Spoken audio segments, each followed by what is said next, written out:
but where would you like to start? Vincent Kennedy McMahon, bring that ass here so I can open this pack. My God. Okay, so was it Wednesday? It was Wednesday. Yes. Wednesday, word came out that there was an investigation brought by the members of the board, WWE, into words, allegations, rumors, and innuendo that Vince McMahon has a expensive settlement with a former employee in WWE. Believe she was some type of assistant, and the word is there was a quote consensual unquote relationship, sexual relationship with Vince McMahon and this employee, and also involves around her salary of about $100,000 being bumped up to $200,000, and she is apparently left the company, and there was a non-disclosure agreement signed between Vince McMahon and the former employee, and there was a cash settlement along amongst the likes of like $3 million. And as they have dug into this, they have found there are more non-disclosure agreements with former female employees in the company in the past, and they're digging through all of that stuff, and that in itself is a lot. So where would you like to go from there, I almost called you Vince. My God, where would you like to go from there, Rich? Vince McMahon is paying for pussy. That's pretty much like we took the long way there, and I just want to go straight to it. Vince McMahon is out here on his young fella. I'll pay for it. Those of you that frequent the Tampa Bay nightclub scene, there's a song by a gentleman, I believe his name was Young Fella, if I'm not mistaken, right, Yes, James? it was young fella. He did a song with Kendrick actually, and on the song he talked about throwing alley hoops, not alley oops, alley hoops. You know what? I might as well just, Oh, fucking those of you terrible. on the Twitch stream. Yeah, Oh all my man. ballers and ballettes, put your hands in there right now. Hey, If you're give down, y'all I better some please, music mama, right now report on to the stream. dance floor. Oh, Young man. fella, Yeah. I I gotta ever tell you what about I the do. time I went to Miami and like we told Hey, him what? I pay for it, I pay for it. Yeah, That's I what got man. cash, Who you knew? got everything by the time ass, that I we went got to bank. Miami. Okay, so what you think? I Me and pay Allison for did it. it, and like we told them we were from Tampa Bay area, and they were like, "Y'all ain't doing that juke shit, is you?" Yes, they they thought we were some of them. We were not, but No. yeah, that's yeah, yeah, yeah. But Shouts out to Young Fella, oh man, But Prince Tampa yeah. Tony, I guess. Okay. Aside from the comedic point, with there, I want to talk about the serious point. Tanya, who has joined our show quite frequently, I think has been the single best person on Twitter that has been tweeting about this stuff. Where she was talking about the coercion and like this is rape essentially in a way.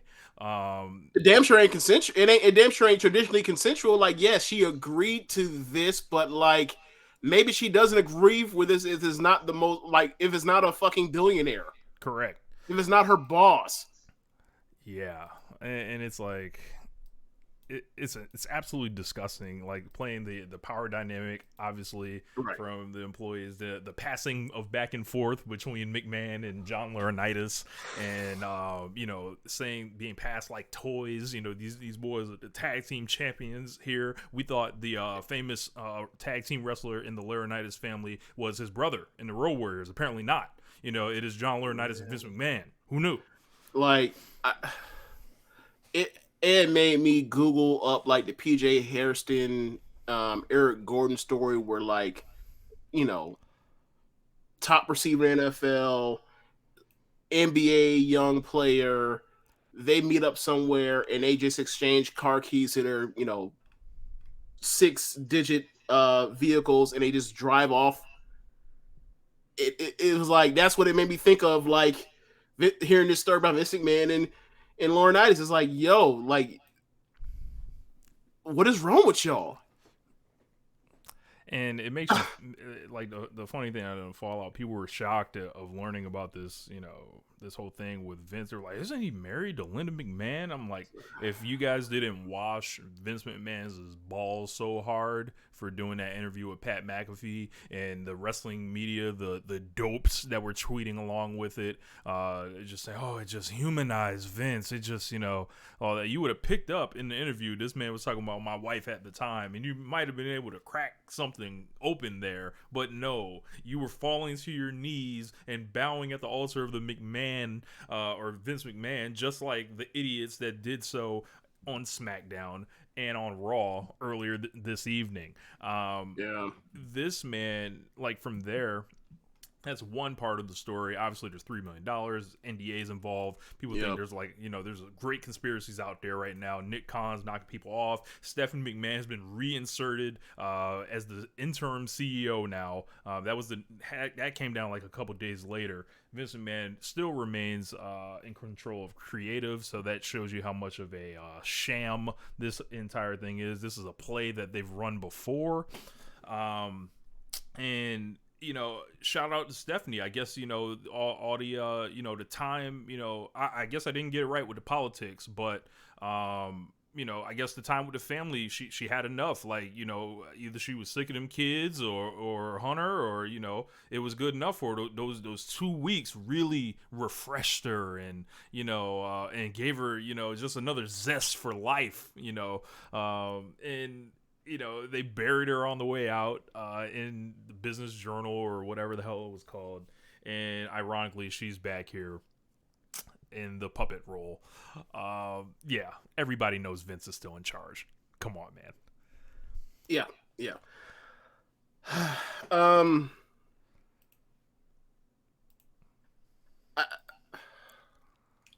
Should I just like do the whole thing where like I just pretend as if like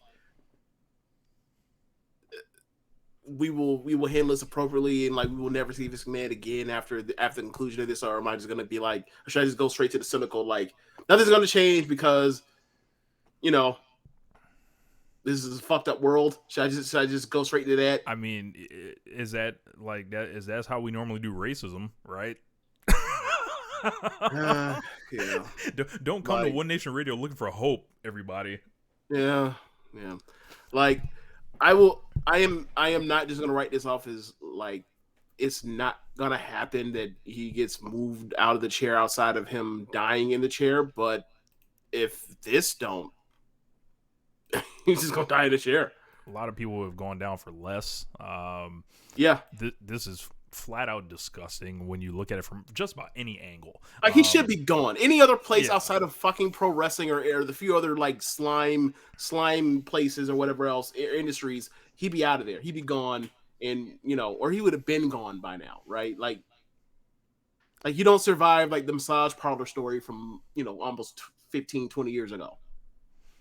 They then he had the nerve to. They essentially sealed up the most disgusting promotional tactic with doing it, advertising him out of nowhere to show up on SmackDown. And then, I don't know, that was just like one of the weirdest things. I saw the Twitter clip because no way were they getting me to watch SmackDown under regular circumstances, these circumstances, or pretty much any other circumstances. I caught the clip. It was absolutely bizarre.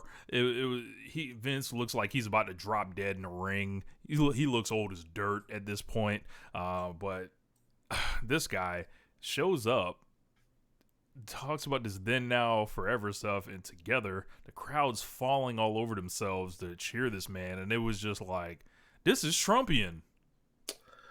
Yep. It's a cult, and just like there are so many things that are cult-ish, right? Just this one is another example of like that. Like, I'm a Florida State football fan. As that shit was going on in early, post-championship, post-national championship with like all of the James Winston stuff and people, FSU Twitter, if you will, like FSU Twitter was a cult.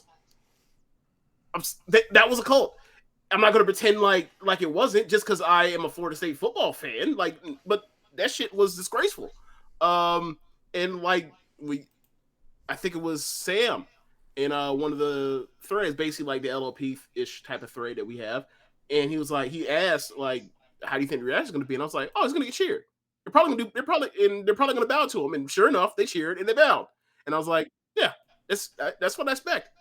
They didn't show up to a WWE event to like care about how Vince McMahon, treats or feels about women. And that's already been decided. Hell, like that's probably why they like WWE so much. Because they hate the women. They might, showcase some of them because they're really talented and they, and some of them draw quarter ratings or whatever else. But like at the end of the day, like it's still the same place that like had, they had Linda McMahon sitting in a fucking wheelchair in a coma as like she's running around as Vince is running around on her in the storyline. Yeah, man. Trish Stratus barking like a dog. They put out the woman's like information on social media and all that, and it's somebody did that is of some note that effectively did that. Who was it? Do you remember? Shepherd. The fuck is wrong with him? Everything, but yeah, this is it makes you look at Vince, and it's like, obviously, I feel like people are doing a little bit of deflecting when they say, "Why are you surprised by this?" And oh yeah, that's it's like a whole thing like that. But I'm like, yo, why can't we just talk about this?